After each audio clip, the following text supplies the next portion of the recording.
alors dis-nous un petit peu, justement cette crise d'ado. Heu, Qu'est-ce qu'on entend par crise d'ado en soi? Alors, moi, j'aime pas trop ce mot en fait.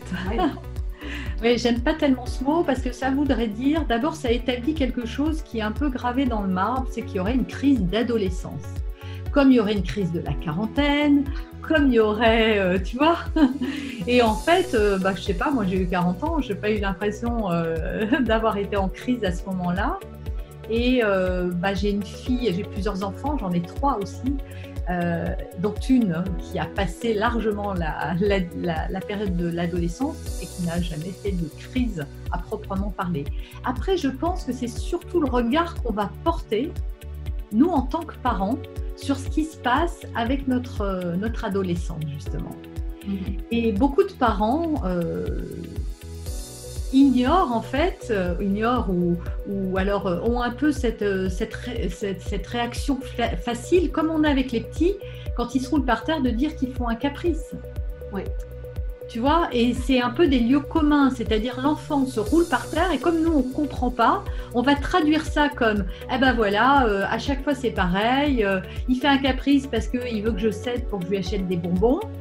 Et en fait, on traduit ça, comme on a l'habitude de le faire pour tout, hein, on fait ça quotidiennement, on a une vision du monde qui nous est propre et donc on colle des étiquettes. Et donc quand on a un adolescent qui se comporte d'une certaine manière, qui va être en rébellion, qui va être en opposition, qui va refuser de faire certaines choses, qui va s'opposer, on va dire il fait une crise d'adolescence.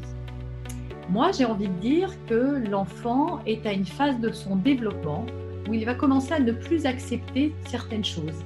Il va être, contrairement à quand il était petit, où il acceptait avec plus de facilité, il se soumettait parfois aussi, avec plus de facilité, parce qu'il craignait l'autorité davantage, parce qu'il était plus jeune, parce qu'il cherchait peut-être davantage à plaire.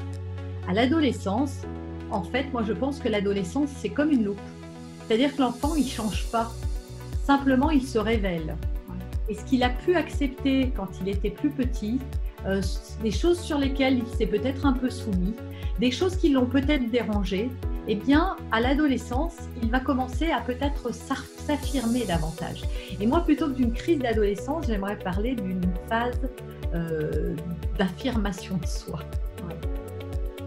Alors souvent, moi aussi, là aussi, je suis un peu gênée par rapport aux fréquentations parce que souvent les parents pensent que leurs enfants sont des enfants de cœur et que ce sont les autres les mauvaises fréquentations. Or, on n'est jamais attiré par quelque chose par hasard.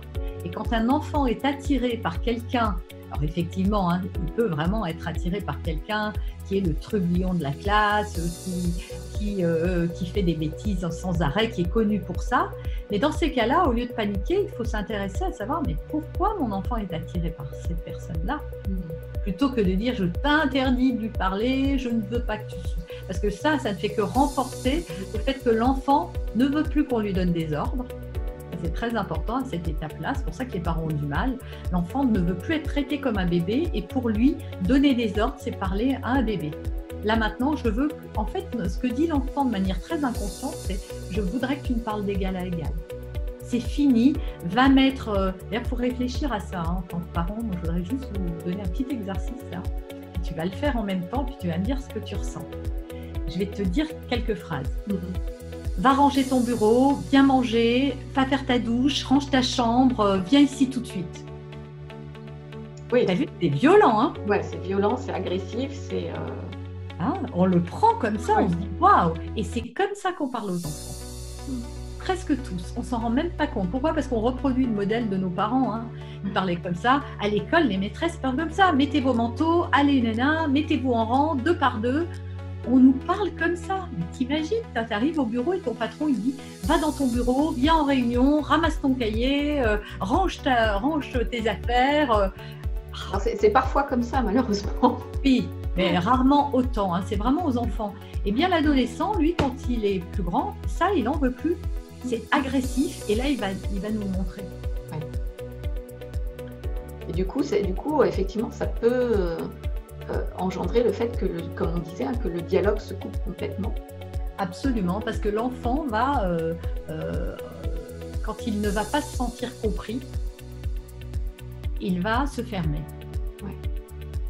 Et donc, il va se dire, de toute façon, ça ne sert à rien que j'explique, on ne comprend pas. L'enfant, c'est une de mes premières clés que je voulais donner. C'était vraiment l'écoute et se sentir écouté par ses parents, même si ce qu'il dit, on n'est pas d'accord. Mais on peut essayer de le comprendre.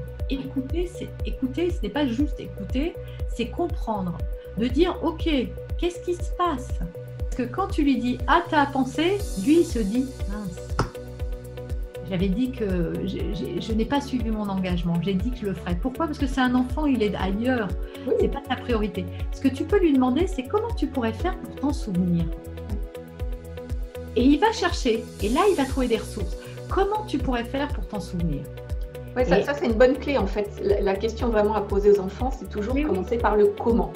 Oui, comment tu pourrais faire pour t'en souvenir?